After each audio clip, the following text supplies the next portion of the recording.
মৌর্য যুগের বিখ্যাত পণ্ডিত চাণক্যের নীতি আজও মেনে চলেন বহু মানুষ। চাণক্য ছিলেন একজন প্রাচীন ভারতীয় অর্থনীতিবিদ। চাণক্য রাষ্ট্রবিজ্ঞান ও অর্থনীতি বিষয়ে প্রাচীন ভারতের একজন দিকপাল ছিলেন। তাই জীবনে সফলতার পথে কী করতে হবে এই বিষয়ে অনেক কিছু উল্লেখ করে গিয়েছেন, যা মানুষ মেনে চলেন।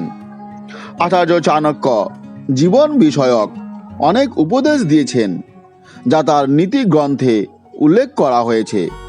চাণক্য নীতিতে এমন কিছু মানুষের কথা বলা হয়েছে যাদের সঙ্গে দুঃখের কথা বলা উচিত নয়, কারণ আপনি পরে বুঝতে পারবেন এইসব মানুষের কাছে আপনার দুঃখের কথা বলা হলে আপনি পরে অনুতপ্ত বোধ করবেন।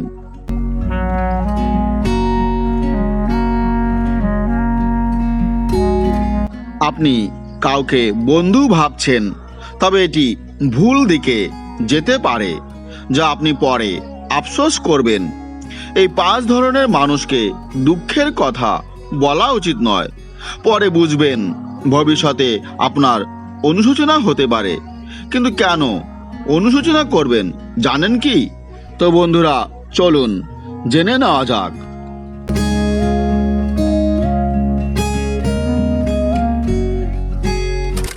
চাণক্য নীতিতে বলা হয়েছে, যারা সব কিছু নিয়ে মজা করে এবং কাউকে গুরুত্ব দেয় না, তাদের সঙ্গে নিজের দুঃখ ভাগ করে নেওয়া উচিত নয়। তাছাড়া আপনার অগ্রগতি বা সাফল্যে অনেকেই খুব ঈর্ষান্বিত হয়। এই ধরনের মানুষ নিরাপত্তাহীনতায় ভুগে থাকে। চাণক্য নীতি অনুসারে এই ধরনের মানুষদের কাছে দুঃখের কথা বলা উচিত নয়। এরা আপনাকে সান্ত্বনা দেবে, কিন্তু ভেতরে আপনার দুঃখে খুশি হবে।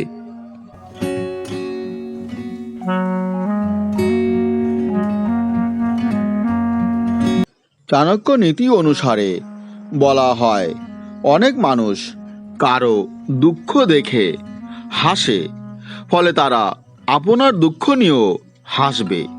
অনেকের কাছে আপনাকে নিয়ে নিন্দা করবে ও দুঃখ নিয়ে মজা করবে। যারা সবাইকে বন্ধু বানাতে চায়, তাদের থেকে দূরে থাকুন।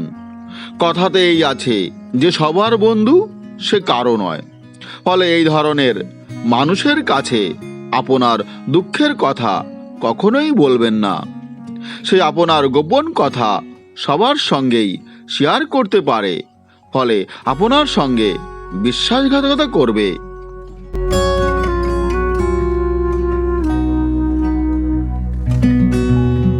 অনেকেই আছেন যারা শুধু নিজের কথাই ভাবেন, অন্যের ভালো মন্দ নিয়ে মোটেই চিন্তিত নয়। এই ধরনের মানুষ কাউকেই পাত্তা না দিয়ে অন্যের ক্ষতি করার কথা ভাবে। চাণক্য নীতি মতে এদের কখনোই কিছু শেয়ার করা উচিত নয়, কারণ নিজের ছাড়া এরা অন্যের কথা বোঝেই না।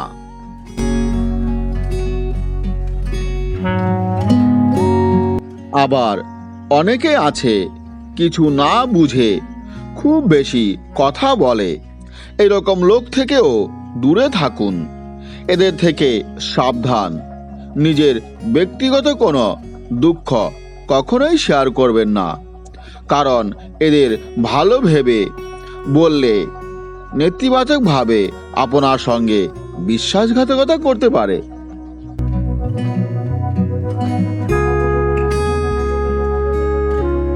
চাণক্যের এই নীতিগুলি আপনাদের কেমন লেগেছে? যদি ভালো লেগে থাকে তাহলে ভিডিওটি অবশ্যই লাইক, শেয়ার এবং কমেন্ট করবেন।